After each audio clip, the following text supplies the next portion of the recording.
سلام نايماكي ميديا تخطاتلتي كميل لكم أنا دحانية እግዚአብሔር ይመስገን ንስኻትኩምውን ሰላም ክትኾኑ ትምኒታዩ እሞ ናይማኪ ሚድያ ተኸታተልቲ ብዝሓለፈ ወርሒ ጠፊአ እየ ነይረ ሕዚ ግን ናብ ንቡር ስርሐይ ስለ ዝተመለስኩ ምክትታልኩም ኣይፈለየኒ ክብለኩም ይፈቱ ናብቲ ዛንታ ኸብለኩም ሰናይ ምክትታል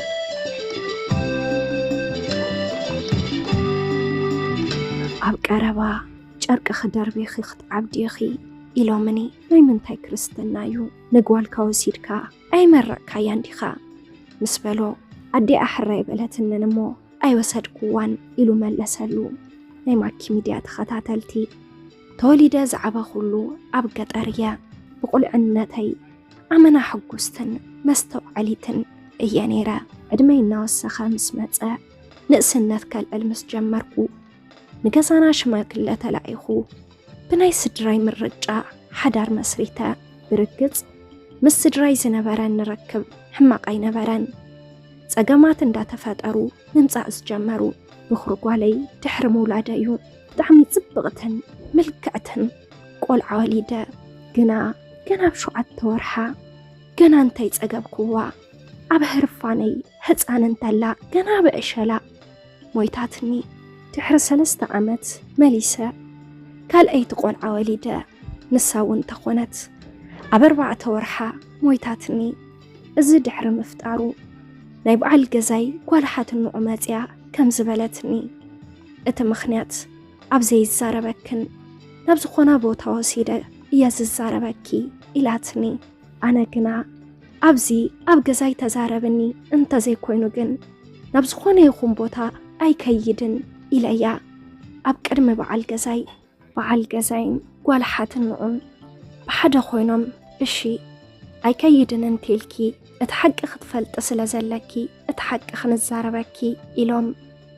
እቲ ሓቂ ክዛረቡ ንጀመሩ እቲ ቤተሰብ ሓደ ምልኮ ከም ዘምልኽን ኣነ ግና ብናቶም መንገዲ ስለ ዘይኣምን ናይ ሓዳረይ ፍረ ዝኾኑ ጽቡቓት ደቀይ ብሞት ይስእነን ምህላወይ ሕዝውን ናብቲ ንሳቶም ዝብሉን ዘለዉ ቦታ እንተዘይከይደ ዋላ እንተወለድኩ ከም ዝሞቱኒ ኣርጊጾም ተዛሪቦምኒ በጃኺ ዝወለድናዮ ህፃውንቲ ፍረ ሓዳርና ክንርኢ ሕራይ በልን እሞ ነቲ ቤተሰብ ምሰሊ ንኣምነሉ እምነት እመኒ በለኒ በዓል ገዛይ ኣብቲ ሰዓት እቲ ዝሰማዕኽዎ ነገር ንዓይ ኣመና ዘስንብድን ዘፍርሕን ዋላ እንተኾነ ኣነ ግና ክውስን ኣይደለኹን እዚ ነገር እንትዛረቡን እንተለዉ ንሳልሳይ ግዘ ጥንስቲ እየ ነይረ ንሳቶም እውን ከዛረቡኒ ዝደለይሉ ምኽንያት ነዝነበረ ውላድኪ ምስኣንኪ ክቕፅል እዩ መሊሱ ድማ ንስኽውን ክትጉድኢ ኢኺ በዚ ድማ ጭንቀት ጌርኪ ክትዓብዲ ኢኺ በጃኺ ንዓኽን ሓዳርናን ንኸይንስአን ኢልኪ በጃኺ ከይስእነኪ ብጣዕሚ እየ ዘፍቅረኪ በጃኺ ዝበልናኪ ቦታ ሕራይ በልና ሞ ንኺድ ተመረቕልና በሉኒ ኣነ ግና ምስ ነብሰይ ብዙሕ ድሕሪ ምዝርራብ ብፍጹም ነዚ ነገር ከም ዘይገብሮ ተዛሪበዮም ድሕሪዚ ድሕሪ ዋርሕ ጓለይ ወሊደያ ክርስትና መዓልታ ስለ ዝበፅሐ ንጎረቤተይ ፀጉራ ላፅይለይ ኣነ ምልፃ ኣይክእልን እንትብላ ናይ በዓል ገዛይ ዓርኩ ሰምዐኒ እሞ ናይ ምንታይ ክርስትና እያ ተዋጋዕ ዘላ ንጓልካ ወሲድካ ይመረቕካያ እንዲኻ ምስ በሎ ኣዴ ኣሕራይ በለትንን እሞ ኣይወሰድኩዋን ኢሉ መለሰሉ እዚ ኸመይሉ ይኸውን እቲ ቤተሰብ ቃልኣት እዩ ጓልኪ ክትሞተክያ ንስኹውን ኣብ ቀረባ ጨርቂ ክደብሪኺ ክትዓብዲኺ በለኒ ዓርኩ ንበዓል ገዛይ ኣነ ግና ኣይኾነን ኢለዮ ንዓይ ኣምላኽ እዩ ንጓለይ ሂቡኒ ክርስትና እውን ክሕልፍ እየ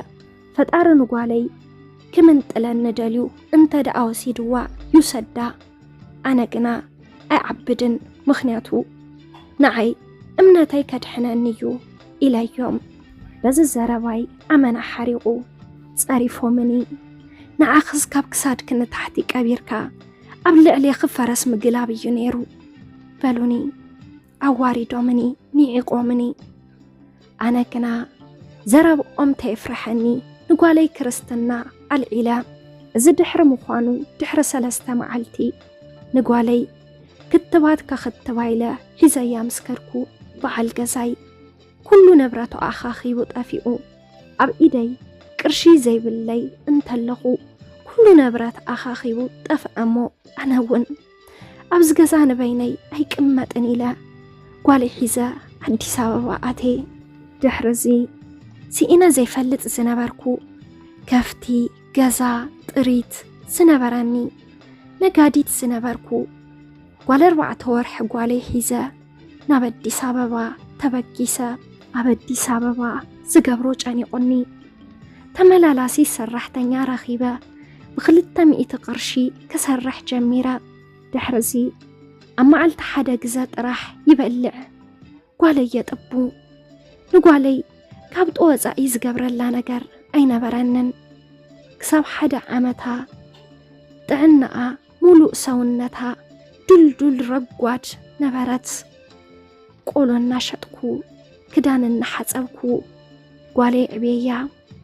حزي عبيات اللي قال 13 عمت نفعت تمحاريت شاو عيك في الخوينات الليا كم زناتي زقات أماكم تمهرت نخوناكم إلى زانتاي كافلكم بخمزناتي زتجنقكم سبات انت دا أحليكم كباي تمحرو كبلكم يفتو